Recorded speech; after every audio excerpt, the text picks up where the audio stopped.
کیا اب جانتے تھے کہ کبھی ہیروئن کو دوا کے طور پر استعمال کیا جاتا تھا؟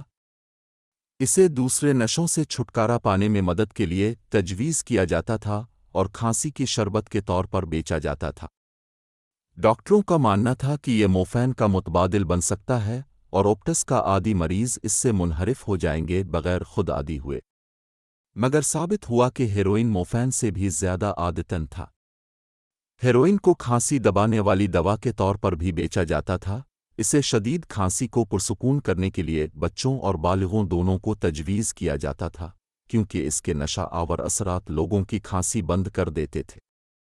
اس وقت عادت بننے کا خطرہ معلوم نہیں تھا، اس لیے اسے محفوظ سمجھا جاتا تھا۔ بالآخر ڈاکٹروں نے اس کی زبردست نشہ آوری کا اندازہ لگا لیا اور ہیروئن پر دنیا بھر میں پابندی لگ گئی۔